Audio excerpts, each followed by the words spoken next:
Bonjour et bienvenue à Bali. On va faire une petite vidéo, on va s'en servir de cette petite vidéo de présentation dans toutes les vidéos pour que vous puissiez savoir à qui vous vous adressez. Donc je suis Stéphane, ça fait 14 ans que je suis en Indonésie, je suis consultant freelance et je fais du consulting pour des sociétés immobilières à Bali, comme celle d'Alban. Oui, alors moi je suis Alban, j'ai une de ces sociétés. J'ai construit à peu près une centaine de maisons pour une valeur de 25 millions d'euros. Ce que vous voyez derrière, c'est l'une d'entre elles dans un complexe de 30 maisons. Qui s'appelle le Quai Club à Ubud, Bali. Et quand vous viendrez à Bali, ce sera avec grand plaisir de vous voir ici et vous pourrez nous laisser vos commentaires et même peut-être même y rester. N'oubliez pas les petits pouces bleus et de vous abonner si vous voulez voir plus de vidéos comme celle-ci.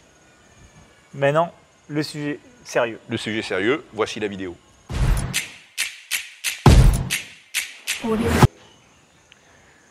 Bonjour à tous. Bonjour, bonjour.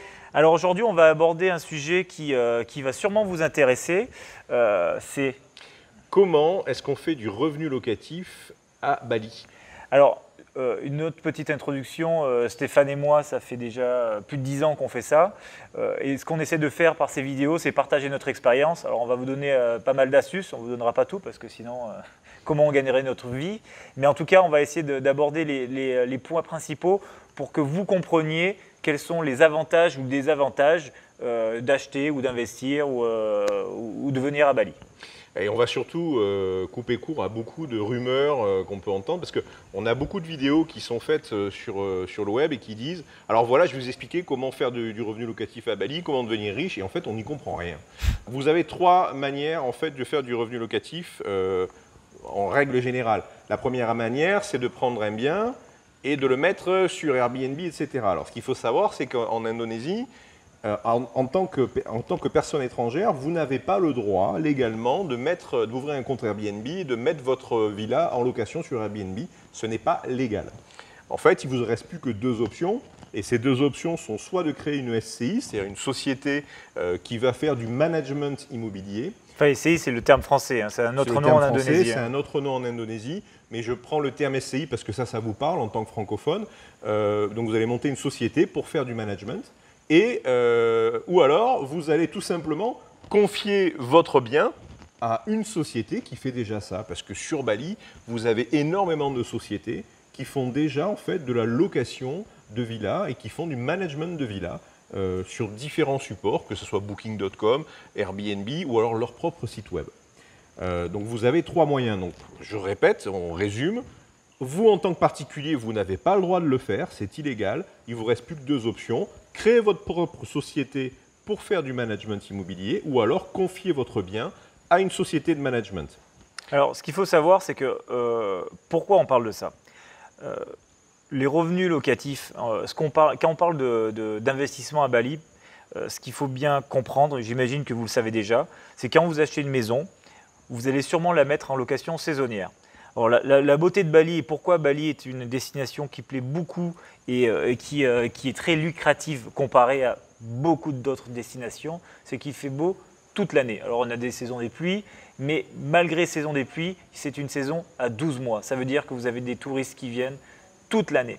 Du fait qu'il y ait des touristes qui viennent toute l'année, depuis quelques années, ces touristes commencent, et puis vous passez sûrement par Airbnb quand vous voyagez, beaucoup de touristes passent par des agences locales ou sur Internet pour louer des maisons.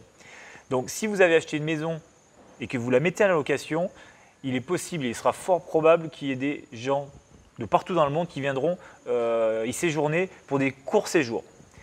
Et c'est ce qui fait que vous allez gagner un revenu locatif de façon mensuelle ou annuelle. Voilà, alors après, la question qui va se poser pour vous, c'est que faire?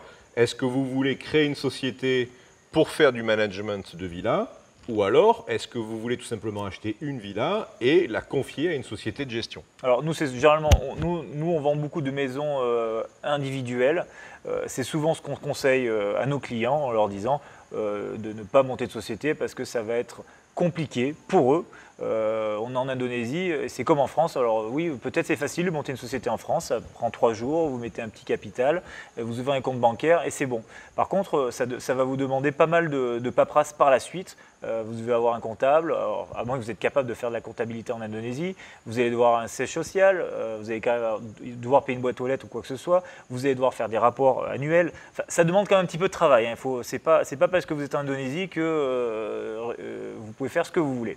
Donc c'est pour cette raison-là que nous évitons, on évite de conseiller à nos clients pour une seule villa. Si vous achetez, vous construisez 2, 3, 4, 5 ou plus de villas, oui, ça pourra avoir son intérêt parce que vous allez pouvoir centraliser et puis c'est surtout que vous allez pouvoir économiser des frais. Parce que si vous passez par une société de management, la beauté de la chose, c'est que c'est très facile, et par contre, il y aura un coût. Voilà, ce qu'il faut retenir, c'est que si vous avez une villa à gérer sur Bali, il vaut mieux faire appel à des sociétés qui font que ça. Et ça leur permet effectivement, ça vous permet en plus de trouver des sociétés qui sont notamment francophones. Hein. Nous, on peut vous indiquer des gens qui sont francophones et qui font du management de villa. Donc ça sera peut-être plus simple pour communiquer avec eux. Tout à fait.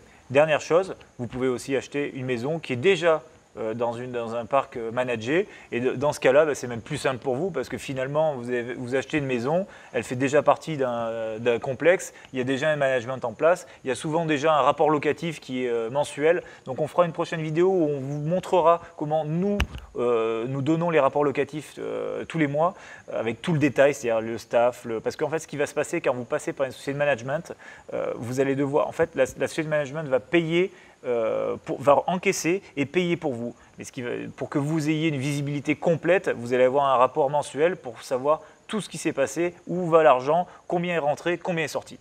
Voilà, en fait, il n'y a pas vraiment de secret, c'est toujours partout pareil.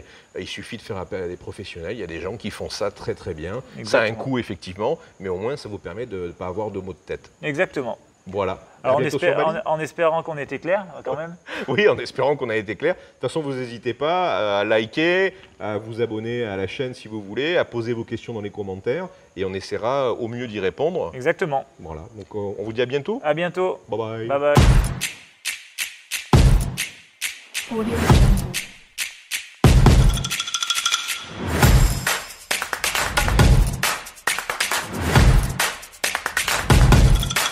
Audio Jungle.